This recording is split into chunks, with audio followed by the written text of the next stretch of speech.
Bismillahirrahmanirrahim. Assalamualaikum warahmatullahi wabarakatuh. Alhamdulillah pada pagi menjelang siang ini kita berada di Masjid Gede Mataram di Kota Gede ya.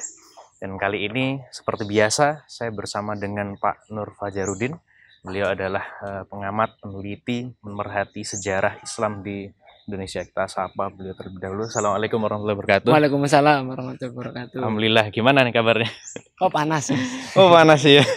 Juga sama nih, ngerasa panas juga ya. Tapi di sini sejuk banget, banyak pohonnya. Oh iya, iya alhamdulillah.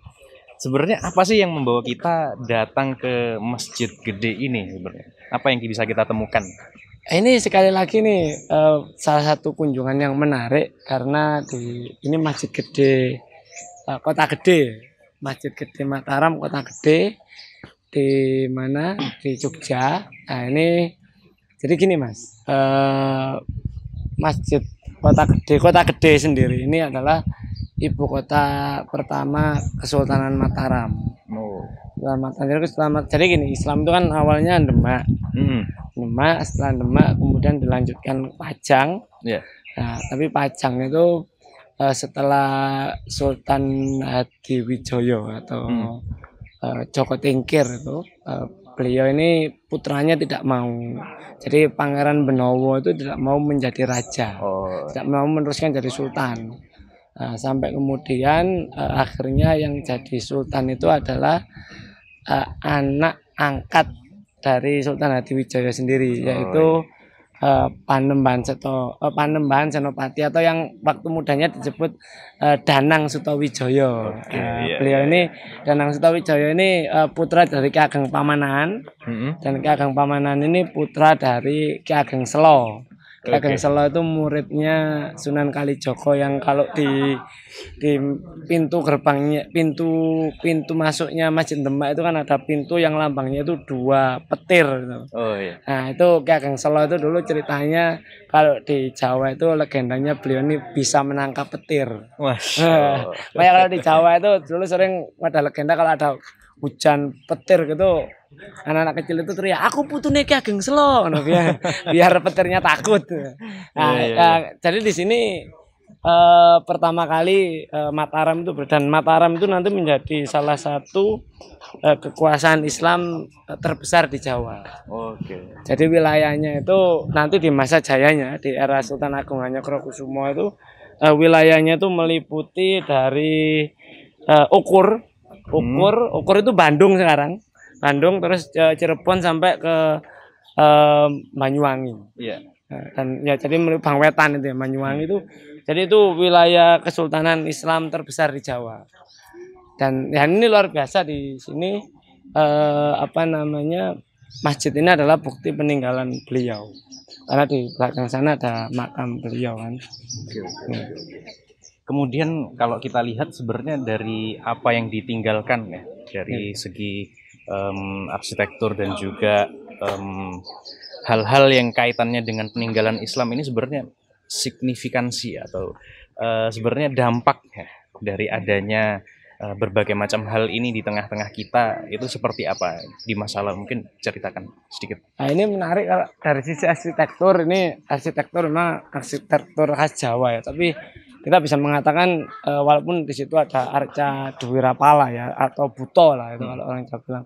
Tapi di sini ibaratnya arsitektur ini sudah mengalami Islamisasi kan.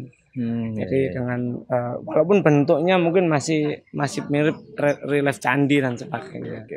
Nah, yang paling menarik itu sebenarnya kalau di sini itu ini ya Panembahan Senopati itu. Itu kan gelar yang unik ya, karena tidak ada raja atau sultan di Nusantara itu yang gelarnya Panembahan Senopati. Nah, Panembahan Senopati itu kan gini.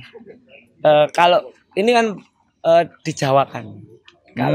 Kalau dari sisi bahasa Arab diarabkan itu, Panembahan itu kan pemimpin tertinggi, sultan. Nah, sultan terus kemudian Senopati itu yang kesatria, sultan. Maka kemudian ada yang mengatakan bahwa Panembahan Senopati itu kalau diarabkan artinya Sultanun Ghazi. Dan keren. Ada sultan yang gelarnya ini itu di Aceh. Ya, Alauddin Raayat Shah itu ada gelarnya Sultan Ghazi. Di Jawa di era yang sama Danang Sutawijaya itu menggunakan gelar Panembahan Senopati. Jadi dijawakan. Wah, Iya, jadi iya, iya, mungkin iya, iya. ini apa istilahnya itu ada akulturasi budaya yang luar biasa sih sebenarnya. Artinya Islam itu sudah meresap banget ke hati orang Jawa gitu loh. Walaupun gelarnya kan orang mungkin bilangnya itu gelarnya bukan Islam-Islami gitu. Nggak ada Iya. Islam-Islam tapi Panembahan Senopati. Tapi itu sebenarnya adalah Sultan sih karena dia ini memang juga terkenal dengan sifat kesatriannya. Nah, itu jadi kurang lebihnya itu. Oke, oke, oke. Nah, sebenarnya kalau tadi melihat bagaimana adanya semacam penggabungan ya atau bersatunya bertemunya budaya dari kearab-arapan yang notabene Islam dibawa dengan bahasa Arabnya kemudian dengan Iya. budaya di sini, sebenarnya urgensi dari hal tersebut di masa lalu itu seperti apa sih? Ya Mata? sebenarnya kalau yang paling menarik itu kan karena tadi ya juga latar keilmuannya kalau ditarik ke atas kan beliau ini keturunannya Ki Ageng Selo. Ki Ageng Selo itu kan muridnya Sunan Kalijogo. Sunan Kalijogo itu sering dianggap sebagai salah satu ya peletak dasar arsitektur kepemimpinan apa ya kekuasaan Islam di Jawa dan Oke, oke. beliau itu kan menggambarkan bagaimana sih Islam itu ya salah satu apa istilahnya itu uslub dan wasilah beliau untuk menyampaikan Islam ini ke penduduk Jawa. Makanya kemudian paling banyak itu ya dijawakan. Makanya banyak istilah-istilah yang mungkin karena untungnya bahasa Jawa itu bahasa yang ibaratnya luas ya, kosakatanya banyak. Jadi kemudian kenapa kemudian kok seakan-akan dijawakan itu ya supaya mudah dipahami oleh penduduk Jawa waktu itu. Nah, jadi sehingga memang nanti istilahnya itu pengistilahan istilah-istilah Islam, sakofa Islam itu di bahasa Jawa kan itu supaya orang dipahami orang. Dan nanti memang puncaknya itu ya di masa apa namanya cucu beliau. Jadi Panembahan Senopati itu kan digantikan oleh putranya Panembahan Hanyokroowati. Panembahan Hanyokroowati digantikan oleh putranya yaitu Panembahan Hanyokrokusumo yang nanti gelarnya adalah Sultan Agung. Ya, walaupun Sultan Agung ini sempat mengirim surat ke Utsmani, ya makamnya ada di Mogiri, itu beliau mendapat gelar Sultan Abdullah Muhammad Al-Matarami Al-Jawi. Nah, itu di masa beliau itulah puncak Islamisasi Jawa. Karena di era itu kemudian Sultan Agung itu mulai misalnya penggantian apa namanya penanggalan Jawa yang awalnya itu mengikuti pola penanggalan matahari ala Hindu Buddha dulu diganti ke penanggalan Hijriah. Sehingga kan kalau orang Jawa kan sekarang udah kenal ya penanggalannya itu kan apa Suro, Safar, Mulut itu kan kayak ini ya Suro itu Muharram, Safar, Mulut itu kan Rabiul Awal, Bado Mulut ya itu Rabiul Tsani itu kan penanggalannya diserupakan seperti itu. Ditambah kemudian beliau membangun banyak pesantren-pesantren ya untuk pendidikan, lebih tepatnya untuk pendidikan memang.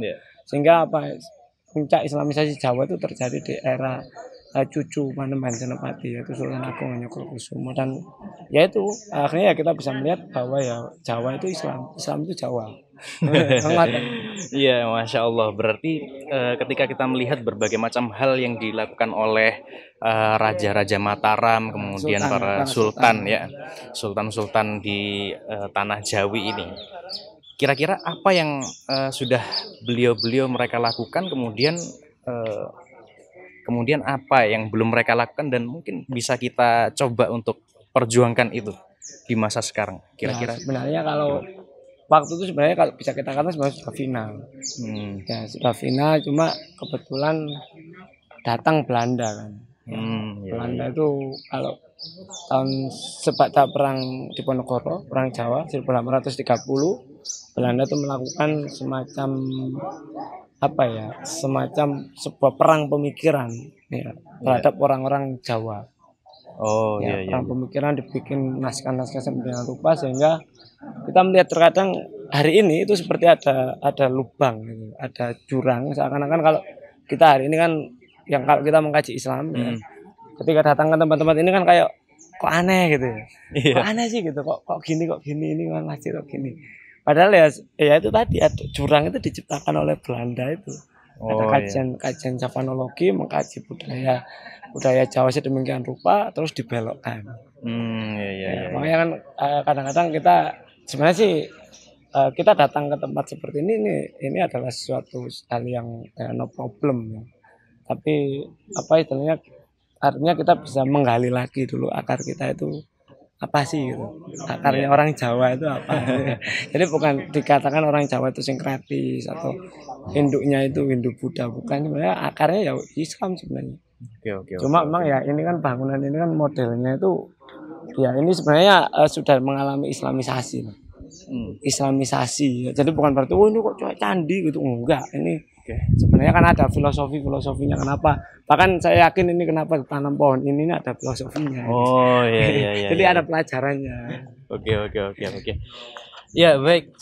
Kira-kira itu dulu ya kita Oke. berbagi di tempat ini di Masjid Gede, eh, di Masjid Besar Mataram Kota Ya, Gede. Masjid Insya Allah Gede. kita akan berkunjung lagi di tempat-tempat selanjutnya dan tentu saja kita sampaikan terima kasih banyak ya, jazakallah Sama-sama. khairan pada Pak Nur Fajarudin yang sudah mengulas ya berkaitan dengan tempat ini dan insya Allah kita akan bertemu di tempat selanjutnya. Terima kasih atas perhatian Anda. Assalamualaikum warahmatullahi wabarakatuh. Waalaikumsalam.